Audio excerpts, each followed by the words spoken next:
결혼 3년 차. 나는 시댁에 내 진짜 정체를 단 한 번도 밝힌 적이 없다. 그저 진심으로 대하면 언젠가는 진짜 가족으로 받아들여질 거라고 믿었다. 그날이 오기 전까지는 말이다.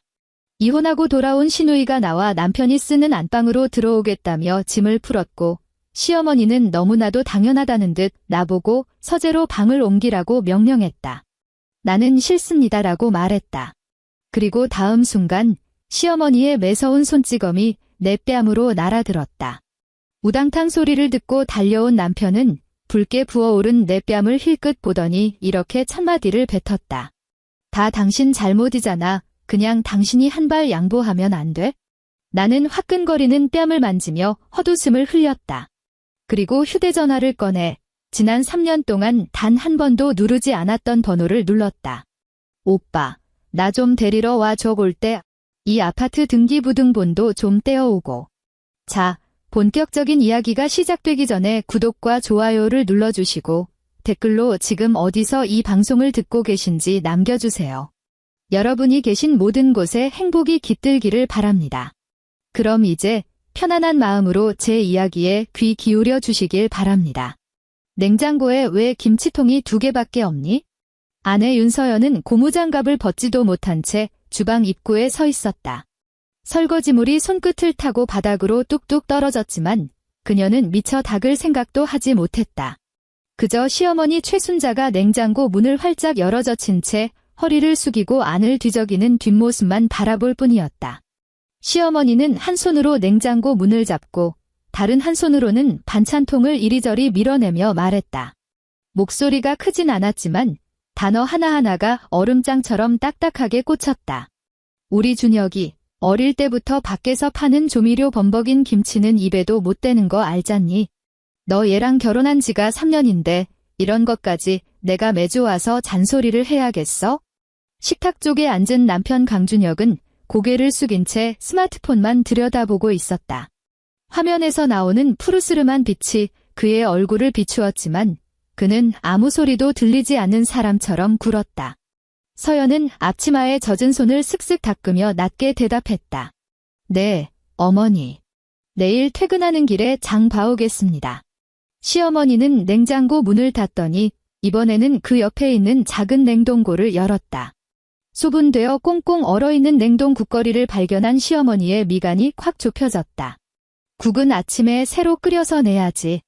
얼려둔 걸 어떻게 남편 입에 들어가게 한단 말이니? 출판사 일이 뭐 그리 바쁘다고 집안 꼴을 이 지경으로 둬?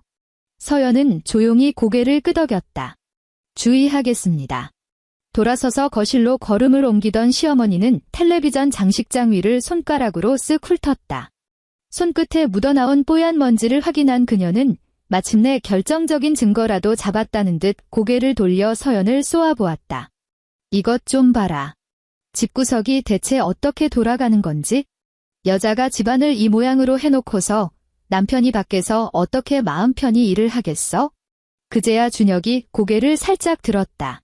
그는 어머니의 손가락을 한 번, 아내를 한 번 번갈아 보더니 이 상황에 에너지를 쏟는 것조차 귀찮다는 듯 말했다. 서연아, 금요일에 청소한다고 하지 않았어. 남편의 목소리에는 아무런 감정이 없었다. 다음부턴 잊지 말고 좀 해. 서연은 남편을 가만히 바라보았다. 금요일 밤 11시까지 야근을 하고 지친 몸을 이끌고 집에 돌아왔을 때 거실 탁자 위에는 준혁이 먹다 남긴 배달 음식 쓰레기가 널브러져 있었고 서재에서는 요란한 게임 소리가 현관까지 울려 퍼지고 있었다. 그 눌어붙은 플라스틱 용기들을 다 씻어내고 났을 때는 이미 자정을 넘긴 시각이었다. 하지만 서연은 그 이야기를 꺼내지 않았다. 그녀는 말없이 걸어가 물티슈를 한 장 뽑더니 텔레비전 장식장을 묵묵히 닦아냈다. 시어머니는 소파 한가운데 떡하니 자리를 잡고 앉아 겉옷 단추를 풀며 집안 구석구석을 느릿느릿 훑어보았다. 경기도에 위치한 조용한 아파트 단지. 채광이 좋고 지하철역에서도 멀지 않은 30평짜리 반듯한 집이었다. 결혼할 당시 강씨 집안 친척들은 준혁이 능력이 좋아 젊은 나이에 이렇게 번듯한 전셋집을 구했다며 입을 모아 칭찬했었다. 이 집이 강준혁의 돈으로 구한 집이 아니라는 사실을 서연은 단 한 번도 굳이 해명하지 않았다.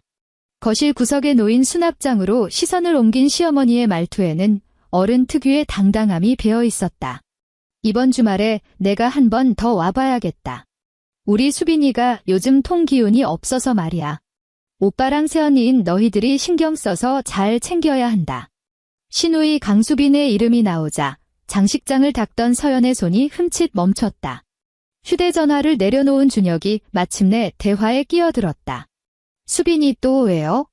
시어머니가 코웃음을 쳤다. 왜긴 왜야? 그 찌질한 남편 놈이 글쎄 이혼하자고 난리를 친다잖니. 우리 수빈이가 돈 좀 쓴다고 말이야. 남자가 쥐뿔도 능력이 없으면서 여자 보고 알뜰하게 못 산다고 타박이나 하고. 남편이 미간을 찌푸렸다.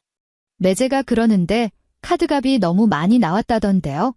너는 핏줄 놔두고 남의 식구 편을 드니 시어머니가 즉각 눈을 부라렸다. 내 여동생 어려서부터 고생 한 번 안 하고 곱게 자란 애다. 시집가서 옷 몇 벌 사고 가방 좀 산 게 뭐 그리 대수라고? 그 놈이 진짜 능력 있는 남자였어 봐라. 돈 몇 푼 가지고 마누라랑 핏대를 세우겠니? 서연은 다 쓴 물티슈를 쓰레기통에 버리고 주방으로 가 정수기에서 물을 받았다. 물이 쪼르륵 떨어지는 소리가 대화 소리를 잠시 덮었다. 물을 끄고 나자 시어머니의 목소리가 다시 이어졌다. 아무튼 수빈이 당분간 여기 와서 지낼 거다. 이혼한 여자가 밖에서 혼자 지내면 남들이 뒤에서 얼마나 수군대겠어? 준혁이 얼버무리듯 대답했다. 알았어요. 시어머니의 시선이 다시 서연을 향했다. 너도 들었지? 수빈이 오면 내가 친언니처럼 살뜰하게 잘 보살펴라. 애가 지금 마음이 많이 다쳤으니까 절대로 자극하는 말 하지 말고. 물컵을 든 서연은 주방과 거실의 경계에 우두커니 서 있었다. 그녀가 입을 열었다. 네, 어머니. 이 대답을 그녀는 너무나도 많이 해왔다. 하도 많이 해서 이제는 자기 입으로 뱉으면서도 그 안에 아무런 감정도 실려있지 않다는 걸 스스로 느낄 정도였다. 시어머니는 아들 얼굴을 보겠다는 핑계로 일주일에 한 번씩 불쑥불쑥 찾아와 마치 불량 기숙사를 점검하는 사감처럼 굴었다. 냉장고, 베란다, 화장실, 옷장. 집안의 모든 곳이 그녀의 잔소리 표적이 되었다. 밥이 너무 싱겁다느니, 반찬값이 너무 비싸게 먹힌다느니, 며느리 퇴근이 너무 늦다느니, 퇴근하고 남편이 오면 현관에 서서 맞이하지 않는다느니. 처음에는 서연도 이유를 설명했다. 그날은 야근이 길어졌다고, 가사도우미 아주머니가 갑자기 사정이 생겨 못 오셨다고, 준혁이 배달 음식을 먹고 싶다고 해서 시킨 거라고. 하지만 시어머니는 그 말을 듣고 나면 늘 똑같이 대꾸했다. 여자가 마음만 먹으면 어떻게든 다 해낼 수 있는 거다. 그 후로 서연은 변명하는 것을 포기했다. 그저 고개를 숙이고 네, 어머니 할 뿐이었다. 그녀는 결혼 생활이란 을에 맞춰가는 과정이고 어른들이 받아들이는 데는 시간이 필요하며 중간에 낀 남편 역시 쉽지 않을 거라고 믿어 의심치 않았다. 서연은 어릴 적부터 너무나 거대한 저택에서 자랐고 자신에게 다가오는 수많은 사람들이 그저 성원건설 둘째 딸이라는 타이틀을 보고 접근한다는 사실을 뼈저리게 겪어왔다. 대학 시절 다정하게 팔짱을 끼던 룸메이트는 뒤돌아서서 서연의 집안 배경을 다른 사람들에게 떠벌리고 다녔다. 그때 만났던 남자친구는 서연의 친오빠 윤재현이 성원건설 최고 경영진으로 승진했다는 소식을 듣자마자 자기 아버지가 운영하는 중소기업의 자금난 이야기를 끈질기게 꺼내기 시작했다. 그들 모두 앞에서는 더없이 자연스럽고 선량하게 웃었다. 서연은 불순물 하나 섞이지 않은 순수한 호감이란 이 세상에서 가장 희귀한 보석 같은 것이라고 생각했었다. 그녀가 강준혁을 처음 만난 건 마포의 한 카페에서였다. 출판사에서 교정세와 책 몇 권을 한가득 안고 나오다 문 입구에서 누군가와 부딪혔고 책들이 바닥에 와르르 쏟아졌다. 그때 쭈그리고 앉아 책을 주워주던 사람이 준혁이었다. 모서리가 심하게 구겨진 소설책을 주워든 그는 부드럽게 웃으며 말했다. 편집자님도 책을 이렇게 험하게 다루시나요? 그때 그의 미소는 참으로 다정했다. 소매를 팔꿈치까지 걷어붙인 하얀 셔츠, 그리고 손가락 끝에 묻어있던 옅은 커피 자국. 그는 그녀가 타고 온 차의 브랜드나 집안 배경, 부모님에 대해 묻지 않았다. 그저 쏟아진 라테를 새로 한 잔 사주겠다고 했을 뿐이었다. 서연은 훗날 자주 생각했다. 자신이 바로 그 순간 돌이킬 수 없는 실수를 저질렀던 거라고. 결혼을 앞두고 그녀는 시댁에 딱 한마디만 했다. 부모님은 일찍 돌아가셨어요. 그것은 사실이었다. 부모님이 일찍 세상을 떠나신 후 오빠 윤재현이 집안의 모든 짐을 떠안았고 서연을 바람막이처럼 철저하게 보호하며 키웠다. 그녀는 자기 명의로 성원건설 지분 7%가 있다는 사실을 말하지 않았다. 출판사 일은 그저 책이 좋아서 취미처럼 하는 일일 뿐이며 월급 280만 원은 그녀의 생계와는 아무런 상관이 없다는 사실도 입에 올리지 않았다.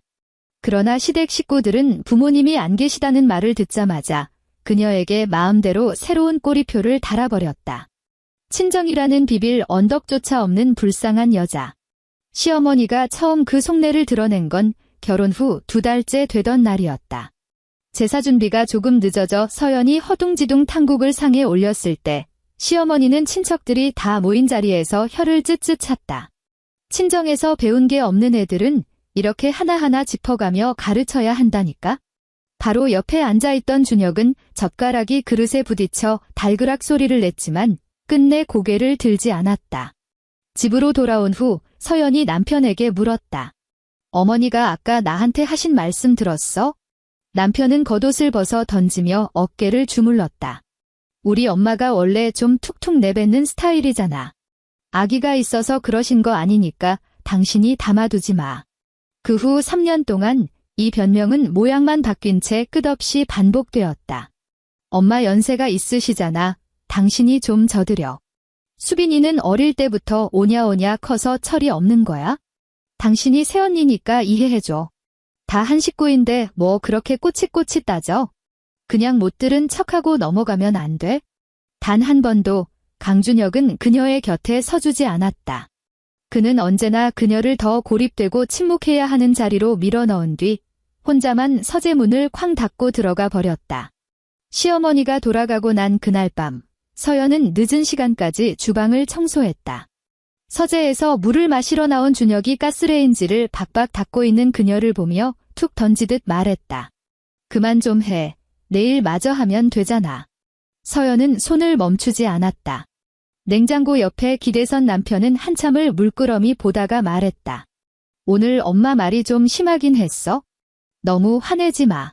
그것이 그가 베풀 수 있는 최대한의 보상이었다. 사과도 아니고 아내를 지켜주겠다는 다짐도 아니었다. 그저 좀 심하긴 했다는 무미건조한 인정. 서연은 행주를 꼼꼼히 빨아 물기를 꽉 짠 뒤 싱크대 모서리에 걸어두었다. 준혁 씨, 그녀가 입을 열었다. 만약 언젠가 어머니가 나더러 도저히 받아들일 수 없는 일을 강요하신다면 그땐 당신 어떻게 할 거야? 준혁은 생수병 뚜껑을 열어 벌컥벌컥 마시더니 쓸데없는 가정이라는 듯 피식 웃었다. 도저히 받아들일 수 없는 일이 뭔데? 식구끼리 뭐 그리 큰일이 있다고 그래? 서연은 그를 빤히 바라보았지만 더 이상 아무것도 묻지 않았다. 그날 밤 서연은 잠을 푹 이루지 못했다.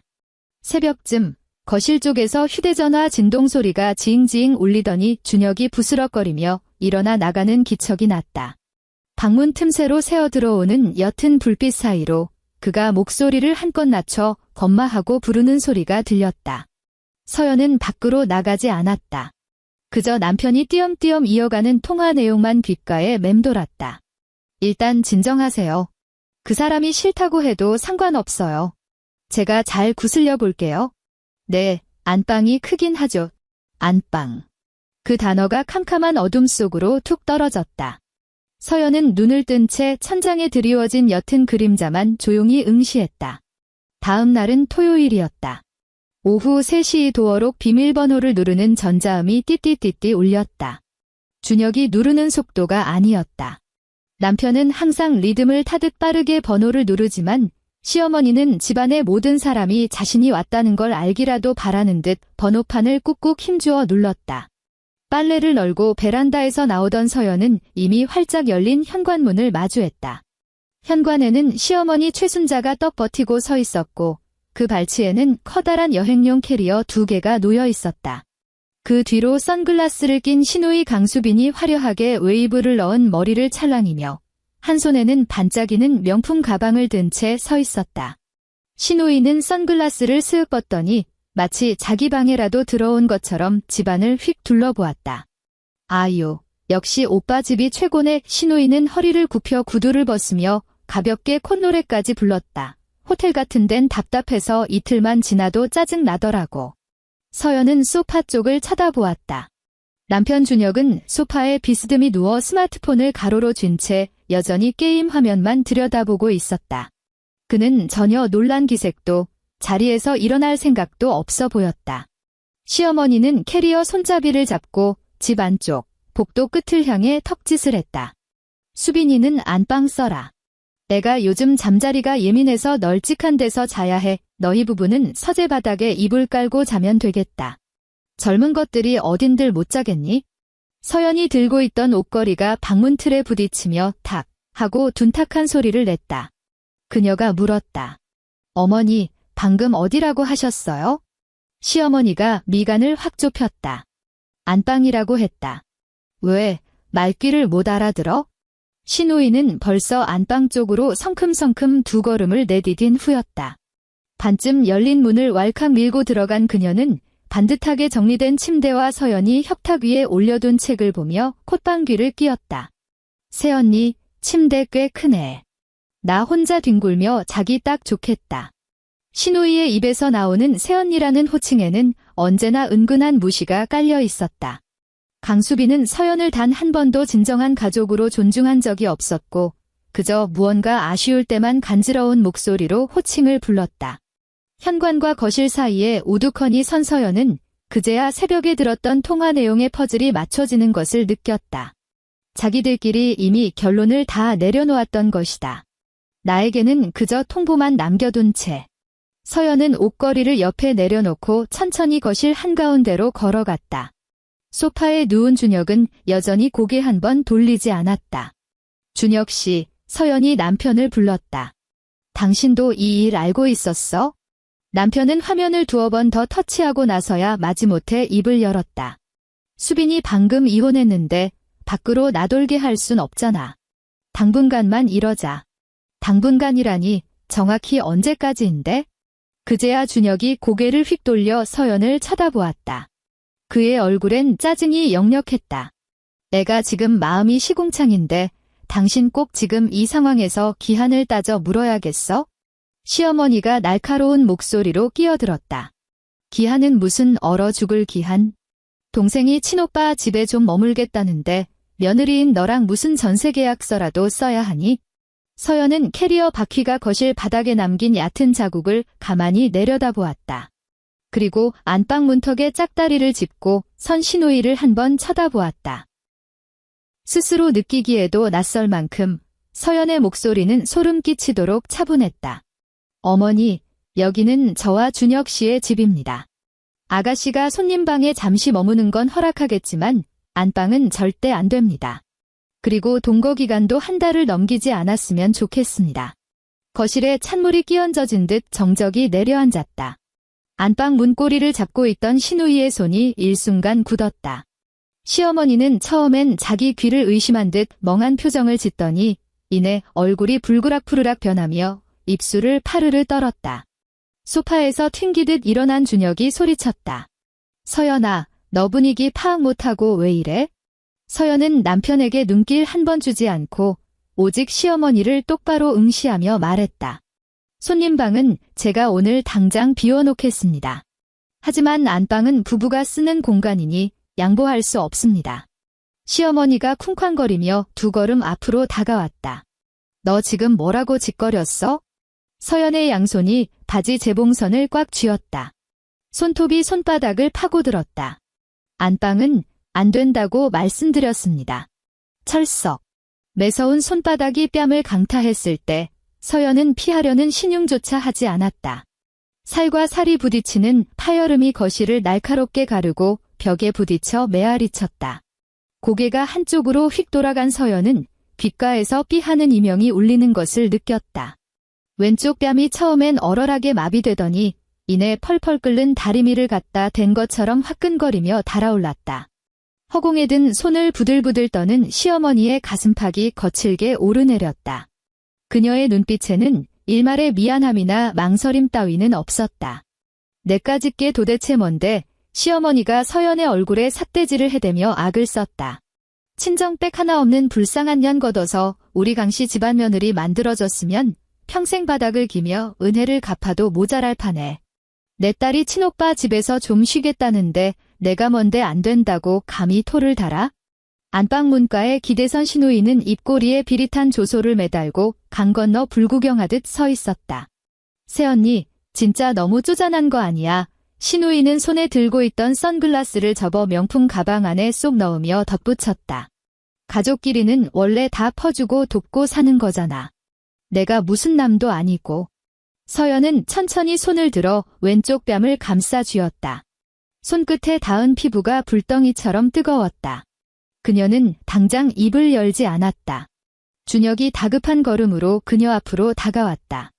서연은 고개를 들어 남편의 얼굴을 보았다. 아주 짧은 찰나였지만 그녀는 여전히 무언가를 기대하고 있었다. 적어도 엄마, 아무리 그래도 사람을 때리면 어떡해요? 라고 소리쳐 주기를. 자신을 남편의 등 뒤로 끌어당겨 보호해 주기를. 자신이 아니라 방금 폭력을 휘두른 저 여자를 향해 분노해 주기를. 남편은 서연의 붉게 부어오른 뺨을 보며 미간을 잔뜩 구겼다. 그리고 그의 입에서 나온 말은 이러했다. 서연아, 이거 다 내가 자초한 거잖아. 뺨에 얹어있던 서연의 손이 허공에서 멈췄다. 준혁은 이웃이 들을까 두려운 듯 목소리를 꾹꾹 짓눌러 속삭였다. 그냥 눈 딱 감고 내가 한번 참아주면 어디 덧나? 수빈이 이제 막 이혼 도장 찍고 마음도 산란한데 명색이 새언니라는 사람이 좀 넓은 마음으로 감싸주지도 못해? 서연은 남편의 눈동자를 깊숙이 들여다보았다.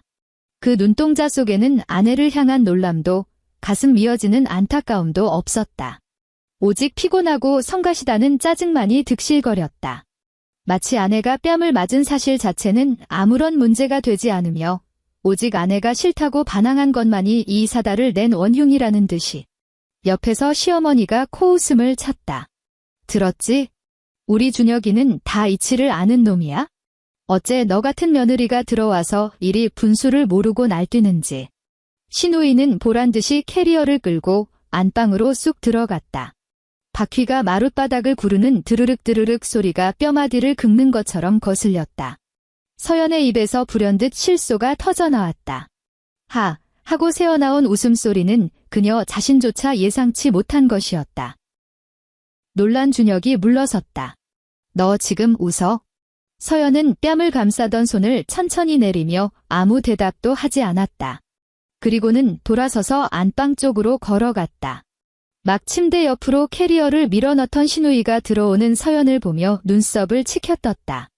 새언니, 나 당분간 이 안방 옷장 좀 써도 되지? 옷이 너무 많아서 손님방 그 쥐코만 한 옷장에는 택도 없겠더라고. 서연은 시누이를 무시하고 옷장 앞으로 다가가 제일 안쪽에 있는 좁은 문을 열었다. 그 안에는 무채색의 평범한 셔츠와 낡은 겉옷 몇 벌만이 초라하게 걸려 있었다. 시댁 식구들은 3년 내내 서연이 가난해서 비싼 옷 하나 못 사 입는다고 여겼고 서연은 구태여 그 오해를 바로잡지 않았다. 그녀는 옷들을 옆으로 쓱 밀어내고 옷장 뒷판 구석에 교묘하게 숨겨져 있던 비밀 공간 안으로 손을 집어넣었다. 그리고 검은색 휴대전화 하나를 꺼냈다. 결혼 후 3년 동안 단 한 번도 전원을 켠 적 없는 물건이었다. 결혼식 날 오빠 윤재현이 서연의 가방에 이 폰을 찔러 넣으며 남겼던 말은 딱 한마디였다. 언제든 집으로 돌아오고 싶어지면 바로 전화해. 그때만 해도 서연은 오빠가 너무 드라마를 많이 본다며 웃어넘겼었다. 전원 버튼을 길게 눌렀다. 액정에 불빛이 들어오는 순간 서연은 자신의 손이 덜덜 떨리기는커녕 소름 끼치도록 안정되어 있다는 걸 깨달았다. 오직 왼쪽 뺨만이 욱신거리며 맥박 뛸 뿐이었다. 옆에 서 있던 시누이가 미심쩍은 표정으로 쳐다보았다. 새언니, 투폰 써. 그건 무슨 폰인데? 서연은 대꾸하지 않고 주소록에 단 하나 저장된 번호로 통화 버튼을 눌렀다. 또 하는 신호음이 한 번 채 울리기도 전에 통화가 연결되었다. 수화기 너머로 오빠 윤재현의 목소리가 들려왔다. 낮고 군더더기 없이 깔끔하며 불필요한 안부 인사 따위는 생략된 목소리였다. 서연아. 그 이름 석자를 듣는 순간 서연의 목이 아주 짧게 메었다. 시어머니가 궁상 맞다고 타박하고 시누이가 촌스럽다고 비웃던 옷장 안의 낡은 옷들을 멍하니 바라보며 그녀는 한치의 흔들림 없는 목소리로 입을 열었다. 오빠, 나 집에 갈래. 전화선 너머에 2초간의 묵직한 정적이 흘렀다. 이내 오빠가 대답했다. 주소 찍어보내. 서연은 고개를 돌려 화장대 거울에 비친 자신의 얼굴을 보았다. 왼쪽 뺨이 시뻘겋게 달아올라 있었고 손가락 자국이 점점 선명하게 부풀어 오르고 있었다. 오빠가 다시 물었다. 그리고 내가 갈 때 더 가져가야 할 거 있어? 거울에서 시선을 거둔 서연은 시누이가 활짝 열어젖힌 캐리어를 힐끗 쳐다보며 말했다. 이 아파트 등기부등본. 그리고 성원건설에서 강준혁 회사에 서준 대출 보증 서류도 같이 가져와. 수화기 너머에서는 왜 그러냐는 질문조차 없었다. 오빠는 그저 한마디만 남겼다. 기다려. 통화를 끄는 서연은 폰을 주머니에 찔러 넣었다. 그녀는 침대 협탁에서 자신의 손목시계와 익다 만책을 집어들어 핸드백 안에 챙겨 넣었다. 동작은 결코 서두르지 않았지만 한치의 망설임도 없었다. 그제야 상황이 이상하게 돌아간다는 걸 눈치챈 시누이가 날카롭게 물었다. 새언니 방금 누구랑 통화한 거야? 등기부등본은 또 무슨 소리고? 서연은 핸드백을 어깨에 메고 시누이 곁을 스쳐 지나갔다. 내 물건엔 손가락 하나 대지 마. 그 말을 끝으로 서연은 안방을 빠져나와 문을 철컥 닫아버렸다. 거실에서는 여전히 시어머니의 앙칼진 목소리가 울려 퍼지고 있었다. 그녀는 소파에 떡하니 버티고 앉아 방금 자신이 저지른 폭력이 그저 말 안 듣는 아랫사람을 훈육한 정당한 체벌인 양기세등등했다. 갈수록 며느리 꼴이 가관이네. 여자가 시집을 왔으면 죽이 되든 밥이 되든 시댁뼈다귀가 돼야지. 어디서 감히 시어머니 앞에서 눈을 치켜뜨고 문을 쾅쾅 닫아. 누구 보라고 하는 짓거리야. 거실 탁자 옆에 서 있던 준혁은 안방에서 나오는 서연을 보자 안도한 듯 표정이 약간 풀렸다. 아내가 드디어 현실을 파악하고 백기를 든 것이라 착각한 모양이었다. 서연아, 남편이 다가와 목소리를 낮추며 회유했다. 빨리 엄마한테 가서 무릎 꿇고 죄송하다고 해. 그럼 이 일도 대충 넘어가실 거야? 수빈이가 안방 쓰는 것도 평생 살겠다는 거 아니니까 며칠만 지나면 내가 알아서 다 정리할게. 서연은 남편의 말을 가볍게 무시하고 식탁 쪽으로 걸어가 정수기에서 물을 한 컵 따랐다. 유리컵 표면에는 미처 다 닦이지 않은 물얼룩이 희끗희끗하게 남아있었다. 예전 같았으면 시어머니가 오기 전에 온 집안의 컵을 꺼내 빛에 비춰보며 행주로 뽀드득 소리가 나게 닦았을 터였다. 시어머니는 항상 물컵을 햇빛에 비춰보며 위생 상태를 트집 잡았기 때문이다. 하지만 오늘 서연은 아무것도 닦지 않았다. 그녀는 의자에 앉아 천천히 물을 한 모금 삼켰다. 그 모습을 지켜보던 준혁의 미간이 다시 험악하게 찌푸려졌다. 너 지금 그 태도는 대체 뭐야? 서연이 느릿하게 고개를 들어 남편을 바라보았다. 그녀의 입가에는 아까 지었던 그 기묘한 미소가 옅게 걸려 있었다. 준혁아.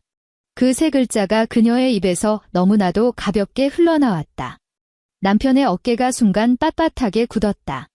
평소 그녀가 남편을 부를 때는 항상 준혁 씨라며 상대를 배려하고 한 발 물러선 뉘앙스가 담겨 있었다. 하지만 지금 뱉어낸 준혁아라는 부름은 마치 오래된 낡은 종이를 반으로 쫙 찢어버리듯 날카롭고 서늘했다. 왜 이래? 남편이 당황한 기색을 숨기며 물었다. 서연이 대답했다. 내가 다 알아서 정리하겠다니 참 다행이네. 준혁은 그 말의 진위를 파악하지 못해 눈만 끔벅거렸다. 뭐? 서연은 더 이상 설명하지 않고 남은 물을 마저 마셨다. 안방에서 나온 시누이가 짜증이 잔뜩 묻은 얼굴로 투덜거렸다. 오빠, 새언니 좀 이상해. 아까 통화하면서 뭐 등기부등본이 어쩌고저쩌고 하던데?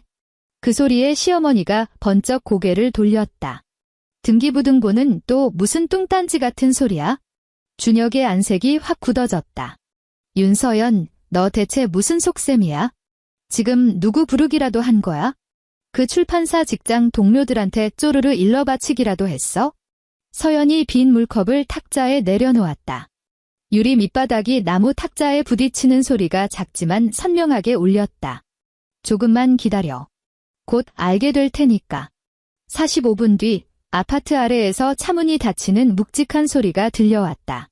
이 아파트는 방음이 꽤 잘 되는 편이었지만 세 대의 대형 세단이 동시에 엔진을 끄는 웅장한 소리는 창문 틈을 비집고 거실까지 뚜렷하게 전달되었다. 제일 먼저 그 소리를 알아챈 시어머니가 미간을 구기며 창가로 다가가 커튼을 젖히고 아래를 내려다보았다. 아니, 어느 집에서 저렇게 유난을 떨어. 시누이도 덩달아 창가로 바짝 붙었다. 단지 앞에는 먼지 하나 없이 반짝이는 검은색 최고급 세단 세대가 나란히 주차되어 있었고 차문이 열리자마자 검은 정장을 빼입은 건장한 남자들이 일제히 쏟아져 내렸다. 준혁도 창가로 다가갔고 그의 얼굴에 서려있던 짜증은 점차 짙은 의혹으로 바뀌어갔다. 그때 딩동하고 초인종이 울렸다. 거실에 있던 세 사람은 약속이라도 한 듯 그 자리에 굳어버렸다. 서연이 조용히 자리에서 일어나 현관 쪽으로 향했다. 그보다 한 발 앞서 준혁이 뛰쳐나갔다. 내가 열게. 그는 마치 이 집의 진짜 주인이 자신임을 증명하고 싶어 하는 사람 같았다. 문이 벌컥 열리자 복도에 환한 센서 등 불빛이 집 안으로 쏟아져 들어왔다. 현관 밖에는 키가 훤칠하고 어깨가 딱 벌어진 남자가 서 있었다.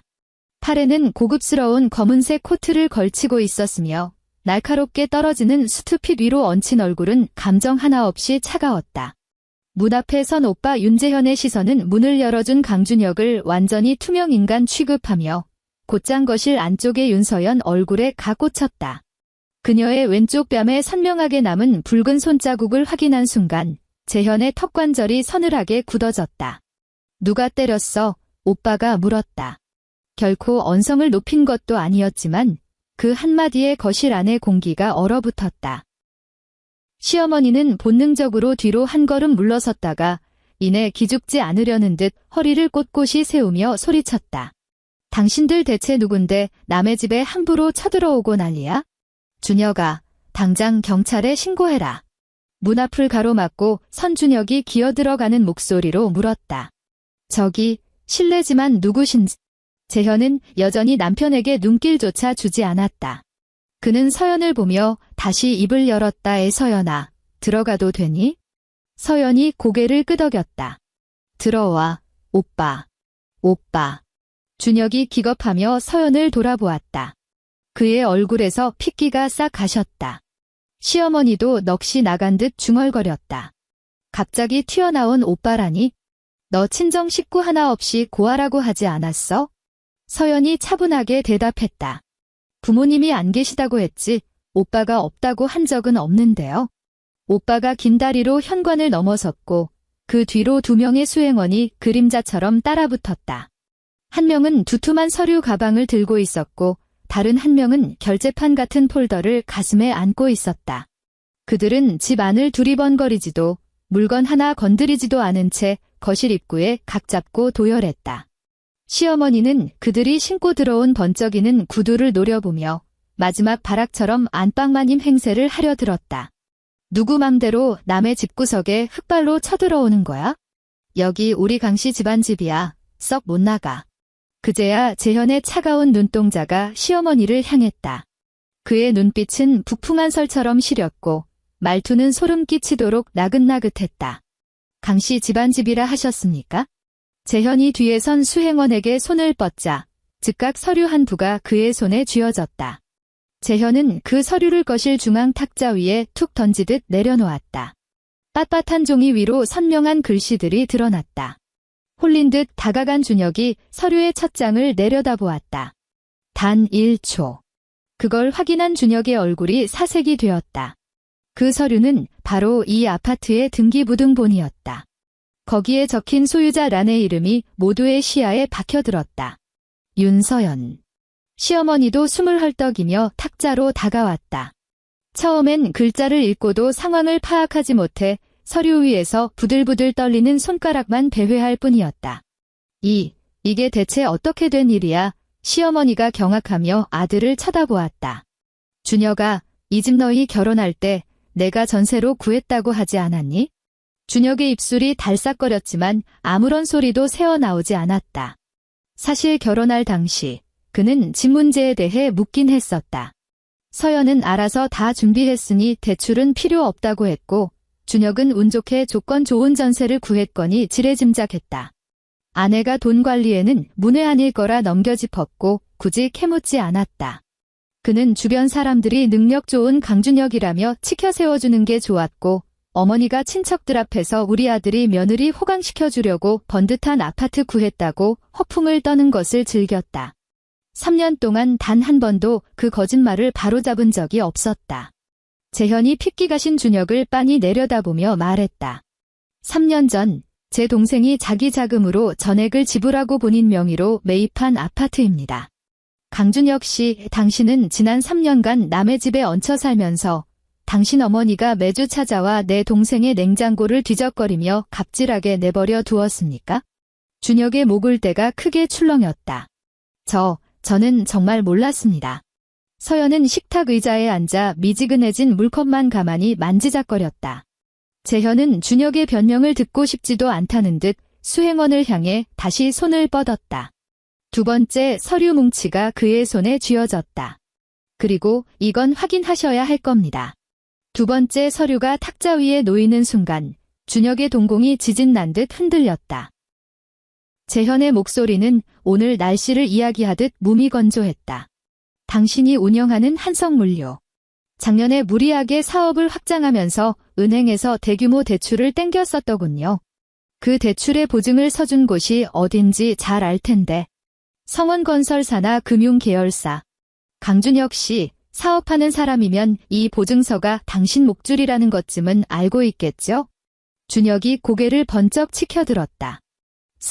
성원건설이요? 성원건설이라는 대한민국 굴지의 대기업 이름이 나오자 신우이의 얼굴에서 오만방자함이 씻은 듯이 사라졌다. 시어머니는 아직 상황 파악을 온전히 하지 못한 채 대출과 보증이라는 단어에만 핏대를 세웠다. 갑자기 남의 회사 대출 얘기는 왜 꺼내고 지랄이야? 회사 일이 우리 집안이랑 무슨 상관이 있다고. 재현이 일말의 동요 없는 서늘한 눈으로 준혁을 쏘아보며 말했다. 귀사 재무 상태가 요즘 말이 아니던데 말입니다. 원래 저희 측에서는 순전히 개인적인 관계를 고려해 은행을 상대로 리스크를 덮어주며 보증을 서주었던 겁니다. 하지만 내일 아침 영업시간이 시작되는 즉시 모든 법적 절차를 밟아 관련 기관에 통보할 예정입니다. 더 이상의 지원은 없습니다. 보증이 철회되면 은행은 귀사의 상환 능력을 재평가할 것이고 즉각적인 대출금 회수 절차에 들어가겠죠. 탁자 모서리를 짚은 준혁의 손등에 시퍼런 핏대가 솟았다. 관절이 하얗게 질려 있었다. 이 일이 터지면 어떻게 될지 누구보다 잘 아는 건 그 자신이었다. 무리한 확장으로 회사의 현금 흐름은 진작에 바닥을 드러낸 상태였다. 성원의 막강한 보증이 끊기는 순간 은행은 단 하루의 유예도 주지 않을 것이다. 하청업체 미수금, 직원들 월급, 물류창고 임대료 등 억 단위의 빚더미가 쓰나미처럼 몰려와 회사를 산산조각 낼 것이 불보듯 뻔했다. 그가 절박한 얼굴로 서연을 돌아보며 애원했다. 서연아, 이건 장난칠 일이 아니잖아. 서연이 나직하게 되물었다. 내가 지금 장난치는 걸로 보여?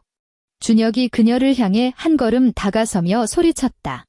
왜 지금까지 단 한 번도 말을 안 했어? 내가 진작에 털어놨더라면?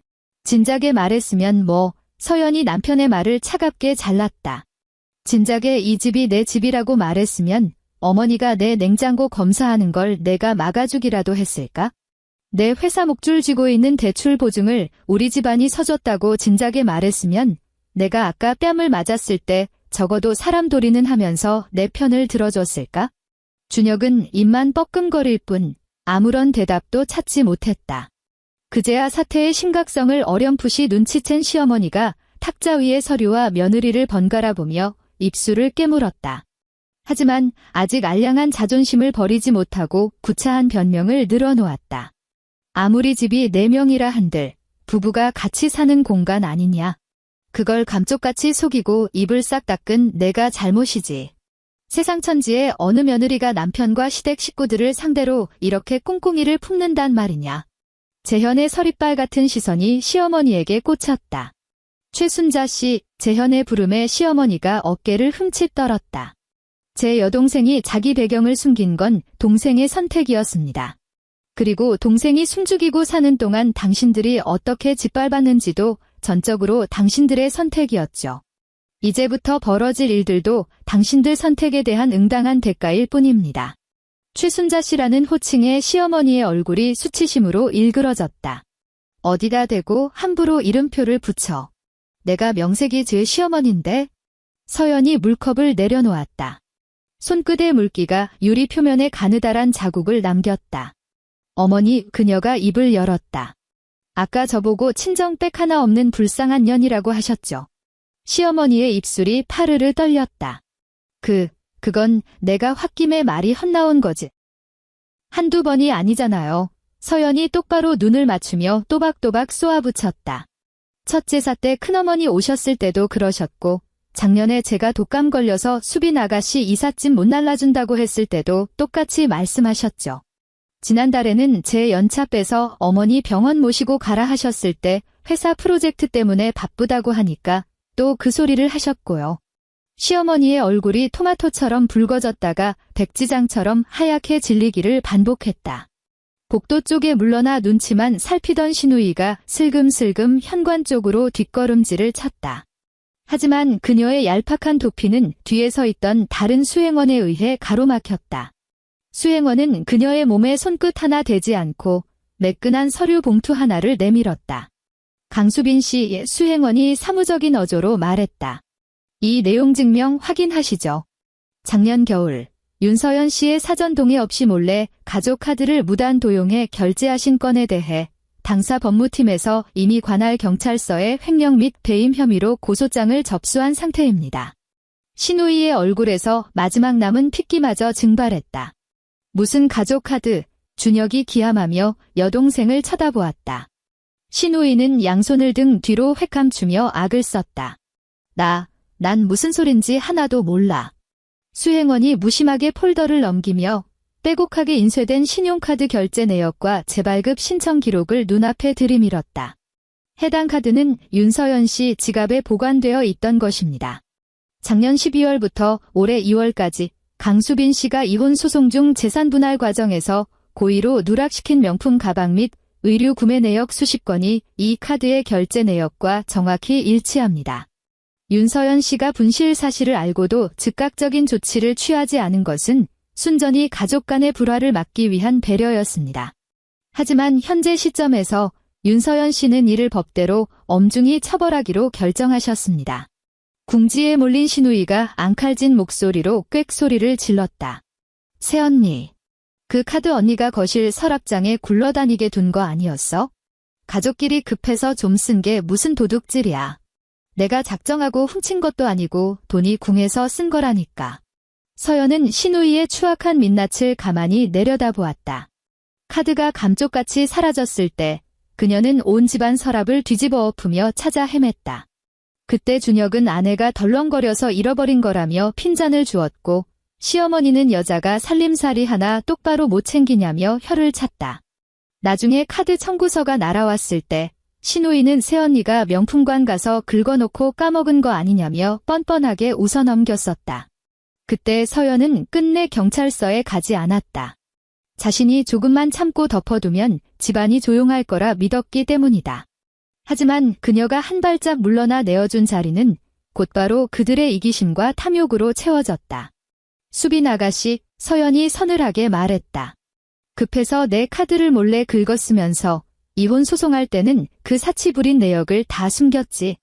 그래놓고 이제는 뻔뻔하게 내가 자는 안방까지 뺏으려고 들고. 신우이의 아랫입술이 파들파들 떨렸다. 갚을게. 내가 다 갚으면 되잖아. 제발 경찰서만은 가지 마. 나 이제 막 이혼 도장 찍어서 또 경찰서 들락거리면 전 남편 쪽에서 물고 늘어질 거란 말이야. 재현은 여동생에게 매달리는 신우이를 쓰레기 보듯 한 번 쳐다보고는 대꾸조차 하지 않았다. 그때 얼어붙어 있던 시어머니가 벼랑간 짐승 같은 비명을 지르며 서연의 바짓가랑이를 향해 몸을 던졌다. 쿵! 뼈마디가 마룻바닥에 부딪히는 둔탁한 소리가 거실을 울렸다. 서연아. 애미가 아까는 잠깐 노망이 났었나 보다. 시어머니는 서연의 바지를 부여잡고 올려다보며 방금 전의 표독스러움은 온데간데 없이 비굴한 목소리로 울부짖었다. 너도 알잖니? 내가 겉으론 무뚝뚝해도 속으론 널 친딸처럼 아꼈다는 거. 가족끼리 말 좀 험하게 했다고 이렇게 앙심을 품으면 안 되지 않니? 우리 수빈이 아직 젊은데 전과자 딱지 붙으면 애 인생종 치는 거다. 응? 제발 한 번만 용서해다오. 서연은 꿇어앉은 시어머니를 물끄러미 내려다보았다. 지난 3년 동안 이 늙은 여자가 자신을 이렇게 아래에서 위로 우러러본 적은 단 한 번도 없었다. 시어머니는 언제나 소파 정중앙에 거만하게 앉아있거나 주방 입구에 팔짱을 끼고 서서 친척들 앞에서 며느리의 흠을 잡는 데만 혈안이 되어 있었다. 지금 그녀의 손가락은 서연의 바짓가랑이를 생명줄처럼 부여잡고 있었고 뭉툭한 손톱이 천을 뚫고 들어올 듯 덜덜 떨리고 있었다. 서연은 허리를 숙여 자신의 바지를 움켜쥔 시어머니의 앙상한 손가락을 하나씩 아주 천천히 떼어냈다. 그녀는 시어머니의 귓가에 얼굴을 바짝 들이밀고 주변 사람들에게만 들릴 정도로 나직하게 속삭였다. 어머니, 아까 저보고 친정 백 없는 불쌍한 년이라고 하셨죠. 시어머니의 숨이 헉 하고 멎었다. 서연이 말을 이었다. 이제 똑똑히 아셨겠네요. 제 친정은 당신들한테 굳이 해코지할 필요도 없어요. 그저 원래 당신들에게 베풀었던 것들을 다시 회수하는 것만으로도 당신들은 지금 딛고 서 있는 그 바닥조차 지키지 못하고 길거리에 나앉게 될 테니까요. 시어머니의 허공을 맴돌던 두 손이 힘없이 툭 떨어졌다. 몸을 일으킨 서연은 현관 옷걸이에 걸려있던 코트를 집어들었다. 그제야 넋을 놓고 있던 준혁이 번쩍 정신을 차린 듯 미친 사람처럼 달려와 서연의 손목을 움켜쥐었다. 뼈가 부서질 듯 엄청난 악력이었다. 서연아, 내가 미안해. 내가 다 잘못했어. 남편의 목소리가 짐승의 쇳소리처럼 갈라져 나왔다. 제발 우리 둘이 따로 얘기 좀 하자. 오늘은 내가 너무 당황해서 대처를 못했고 엄마도 수빈이 일 때문에 이성을 잃으셔서 그런 거야. 고작 오늘 하루 이 일 때문에 3년 부부의 연을 이렇게 칼로 무자르듯.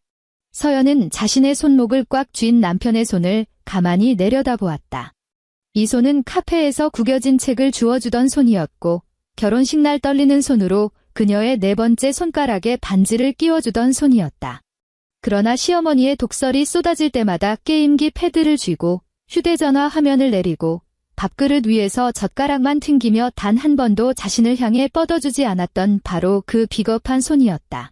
그녀는 반대쪽 손으로 남편의 손가락을 쥐고 가볍게 비틀어 떼어냈다. 하나. 그리고 또 하나. 준혁은 차마 힘을 주어 버티지도 못한 채 아내의 손에 의해 자신의 손가락이 하나씩 떨어져 나가는 것을 무기력하게 지켜보아야만 했다. 준혁아, 서연이 마침내 남편의 눈을 똑바로 응시했다. 지난 3년 동안 나는 내 입에서 내가 내 편이다라는 그 한마디를 듣기 위해 수없이 많은 밤을 숨죽여 기다렸어. 남편의 눈시울이 시뻘겋게 달아올랐다. 지금 할게. 내가 지금 내 편 할게. 앞으로 무조건 내 편만 들게. 서연은 쓸쓸하게 고개를 저었다. 이제는 너무 늦었어. 그녀는 미련 없이 현관문을 열고 나섰다. 뒤쪽 거실에서 시어머니의 통곡 소리가 터져나왔고 곧이어 신우이의 찢어지는 비명소리가 복도를 울렸다. 준혁이 미친 듯이 서연아, 서연아 하고 이름을 부르며 복도까지 뛰쳐나왔지만 서연은 단 한 번도 뒤를 돌아보지 않았다. 엘리베이터 앞에는 재현이 기다리고 서 있었다. 동생이 다가오자 그는 말없이 자신이 안고 있던 묵직한 코트를 동생의 좁은 어깨 위로 덮어주었다. 엘리베이터 문이 닫히는 순간 서연은 코트 소매 밖으로 삐져나온 자신의 손목에 선명하게 남은 붉은 멍 자국을 보았다. 그녀는 조용히 소매를 끌어내려 그 흉터를 덮었다. 재현은 아프냐고 묻지 않았다. 엘리베이터 층수 표시기가 빠르게 밑으로 떨어졌다. 1층에 도착해 문이 열리기 직전 오빠가 낮게 말했다. 집에 가자. 서연은 고개를 끄덕였다. 응. 일주일 뒤 한성물류는 결국 법원에 기업회생 절차를 신청했다. 업계에 그 소식이 퍼졌을 때 별다른 파장조차 일지 않았다. 그저 무리하게 덩치를 키우다 은행 대출길이 막히면서 자금줄이 끊겨버린 흔해 빠진 중소기업의 뻔한 몰락일 뿐이었다.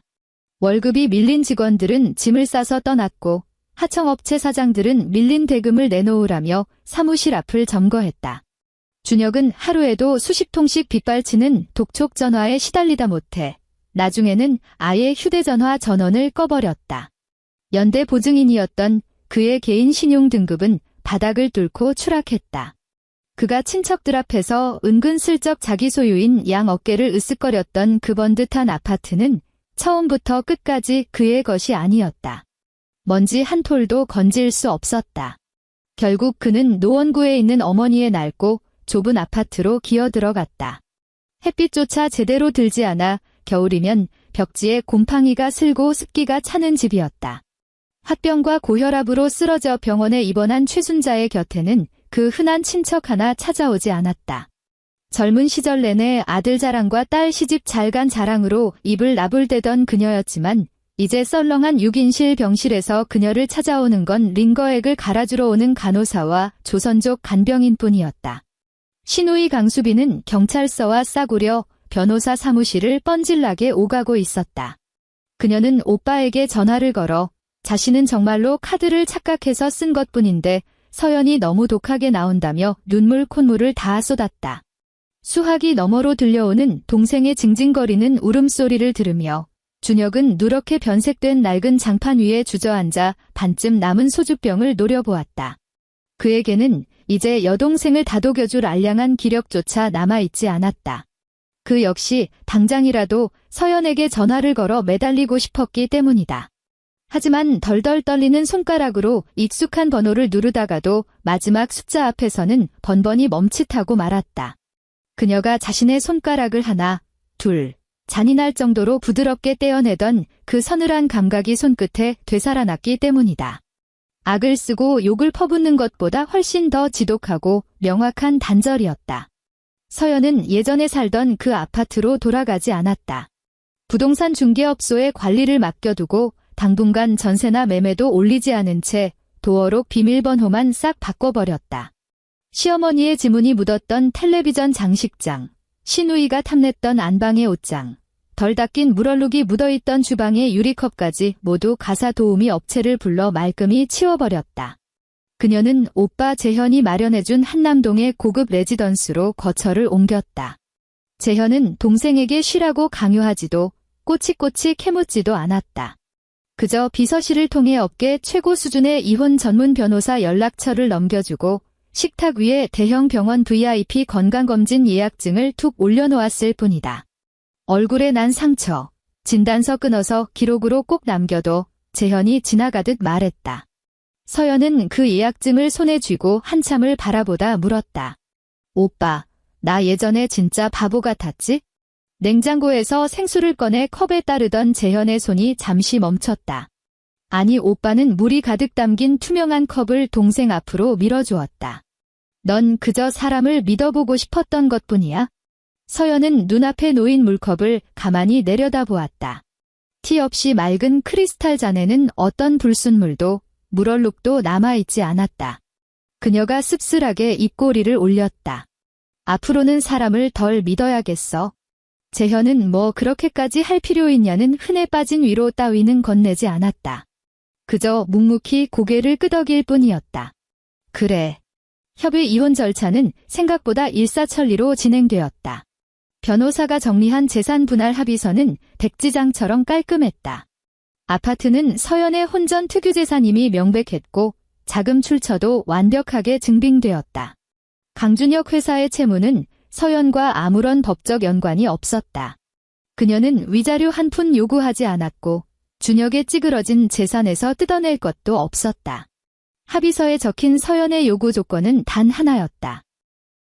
강준혁 및 그 직계 가족 모 최순자, 제 강수빈 포함, 은 윤서연의 주거지, 직장, 그 외 일체의 활동 반경에 접근할 수 없으며 제3자를 통한 어떠한 형태의 연락이나 괴롭힘도 금지한다. 이를 위반할 시 즉각적인 접근 금지 가처분, 신청 및 모든 민형사상 법적 조치를 취한다.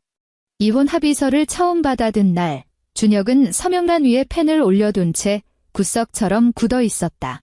변호사 사무실 회의실은 블라인드가 반쯤 내려져 있어 서늘한 기운이 감돌았다. 일주일 만에 몰라보게 수척해진 준혁은 턱수염조차 제대로 깎지 못해 까칠했고 값싼 정장 소매 끝은 볼품없이 구겨져 있었다. 그는 넓은 테이블을 사이에 두고 서연과 마주 앉았다. 두 사람 사이에는 서류 한 뭉치와 식어버린 차 두 잔만이 덩그러니 놓여 있었다. 시어머니는 오지 않았다. 시누이도 보이지 않았다. 준혁이 핏발선 눈을 들어 서연을 쳐다보았다.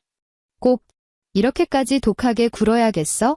서연은 서류에서 시선을 떼지 않고 대답했다. 필요하니까. 남편의 목소리가 바닥을 기었다. 이제 우리 엄마가 널 찾아가 괴롭힐 일은 두 번 다시 없을 거야. 예전에도 당신은 알아서 처리하겠다고 입버릇처럼 말했지. 서연이 비수처럼 쏘아붙였다.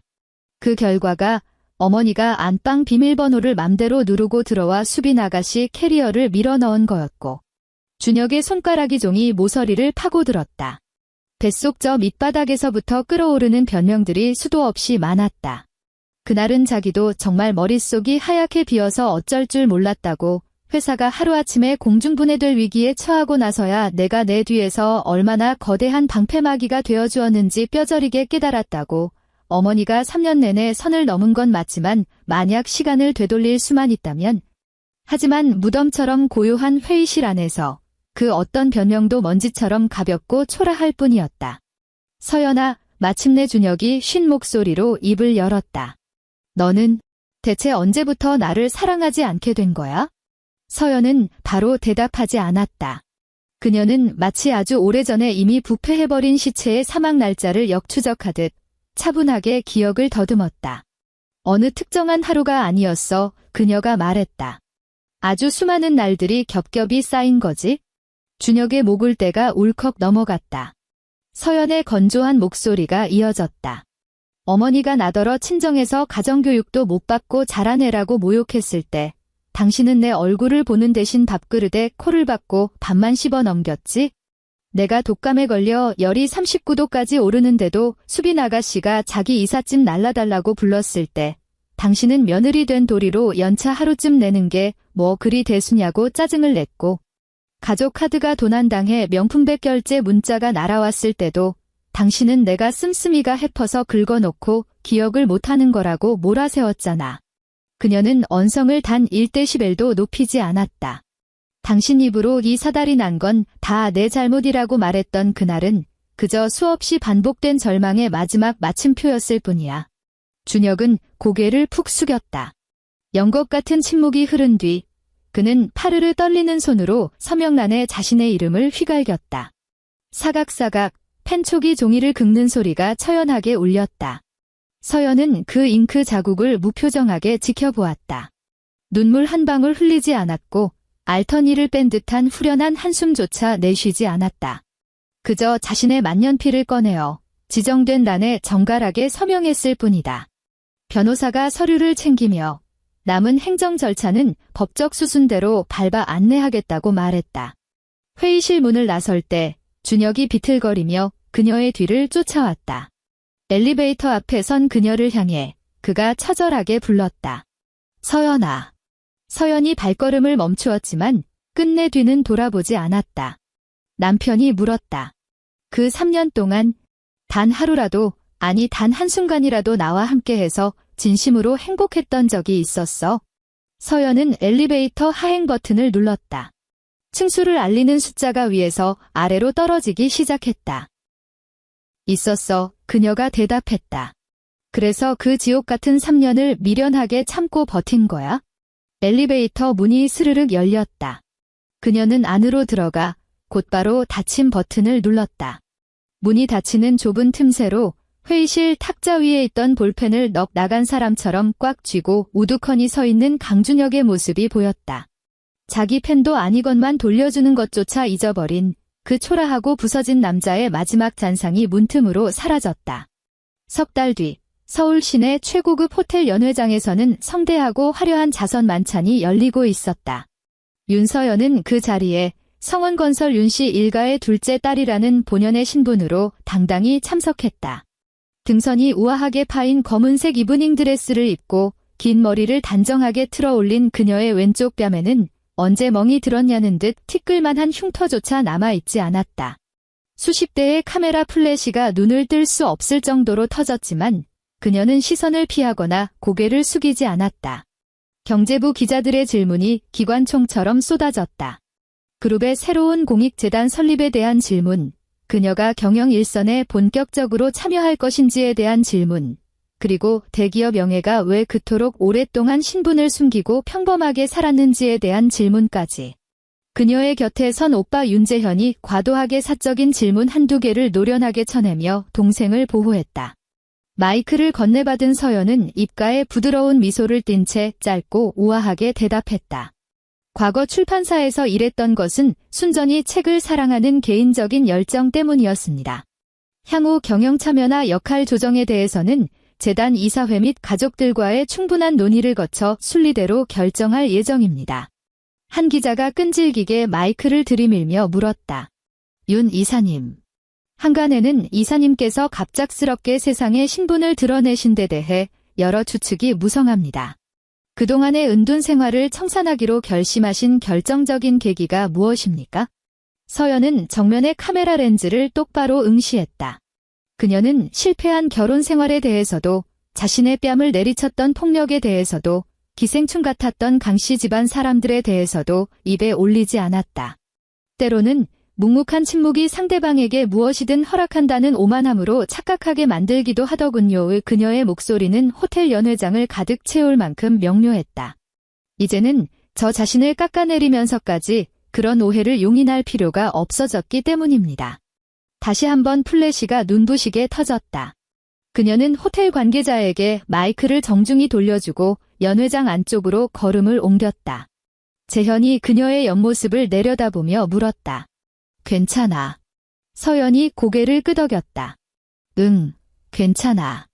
샹들리에가 화려하게 빛나는 연회장 안의 원탁 테이블에는 이미 정재계 인사들이 빼곡히 앉아 있었다.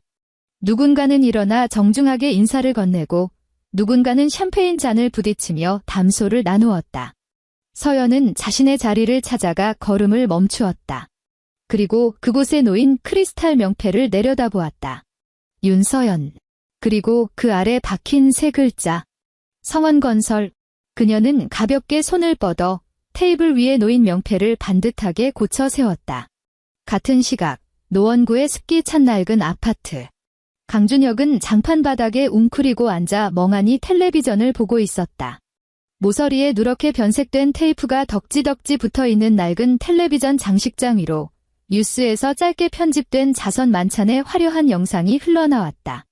눈부신 조명 세례 한가운데 선 윤서연의 얼굴에는 그늘 하나 없는 여유로운 미소가 번져 있었다. 시어머니의 독설 앞에서 억지로 입꼬리를 끌어올리며 짓던 그 비굴한 미소도 아니었고 그날 물컵을 내려놓으며 등골을 오싹하게 만들었던 그 차가운 실소도 아니었다. 그것은 준혁이 3년 동안 단 한 번도 본 적 없는 완벽하게 빛나고 완전한 타인의 미소였다. 앵커의 무미건조한 목소리가 텔레비전 스피커를 타고 흘러나왔다. 성원건설 측은 윤서연 이사가 향후 그룹 내 공익재단 관련 핵심 프로젝트를 진두지휘할 것이라고 밝혔습니다. 준혁의 손에 아슬아슬하게 들려있던 소주병이 힘없이 미끄러져 바닥으로 곤두박질 쳤다. 쨍그랑. 둔탁한 파열음과 함께 초록색 유리 파편이 사방으로 튀었다. 알코올 냄새가 진동하는 소주가 장판을 타고 질척하게 흘러내리다 구석에 떨어져 있던 낡은 사진 한 장의 모서리를 적셨다. 3년 전 마포의 그 카페 골목에서 찍은 사진이었다. 품에 책을 한가득 안은 서연과 그 옆에 서서 세상을 다 가진 듯 해맑게 웃고 있던 한없이 어리고 오만했던 강준혁의 모습. 그는 덜덜 떨리는 손을 뻗어 그 사진을 주워 담으려 했다. 하지만 그의 손끝이 날카로운 유리 파편을 건드리는 순간 붉은 피가 배어나오며 화들짝 손을 움츠릴 수밖에 없었다. 텔레비전 화면은 여전히 환하게 빛나고 있었다. 그 화면 속에서 윤서연은 비뚤어진 자신의 명패를 제자리로 고쳐놓고 마침내 온전히 그녀에게만 허락된 그 찬란한 자리로 돌아가 앉아 있었다. 엔드.